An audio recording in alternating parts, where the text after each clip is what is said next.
Hi everyone, so my name's Vic and this is my poster presentation on C. difficile, spore no more.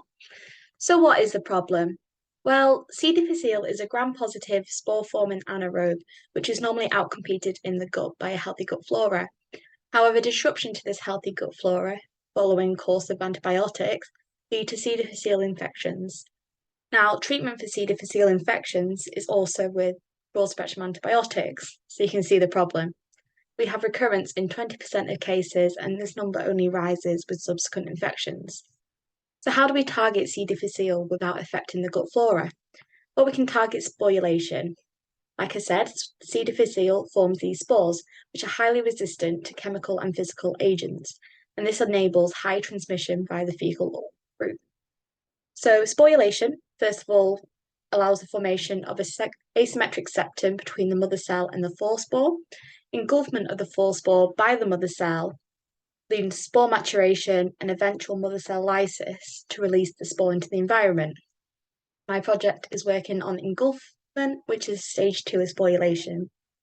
Now, the engulfosome is a complex of proteins essential for sporulation.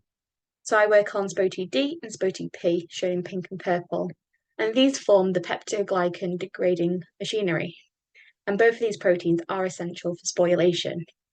So if we inhibit SpoIID and SpoIIP, we can therefore try and reduce spore transmission.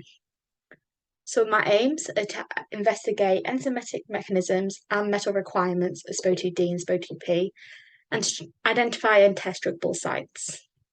So my methods involve expressing both SpoIID and SpoIIP in TB media, which is then grown in 18 degrees overnight, and then purifying by iMac because of the engineered his tag. This his tag is cleaved by TEV overnight, and then further purified with SEC, which is size exclusion chromatography.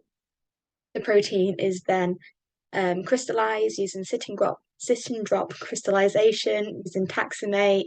The crystals were then harvested and sent to Diamond I-24 beamline, and the structures were solved using CCP for cloud, and the model was refined using Qt. So my results. So I've successfully purified and crystallized and solved the structures with a wild type and catalytic mutant of the SpoIID. So you can just see here the chromatographs and SCS page gels of following iMac. And you can see that they're both purified well and crystallized to form well-diffracting crystals.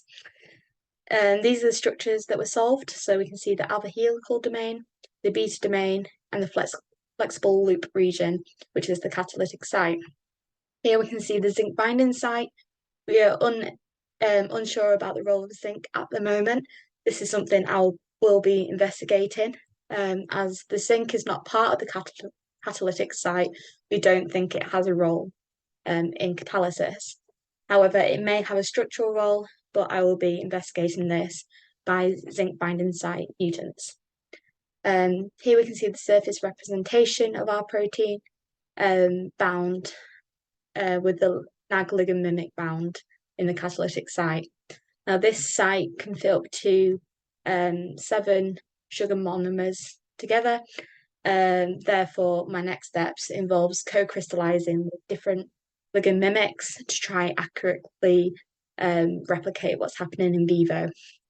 Like I said, I also need to crystallize the zinc binding site mutants to try and investigate the role of zinc, and I'll also use a Fraglite library of fragments to try and identify these druggable targets.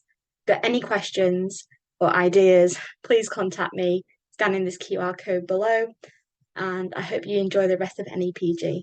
Thank you so much.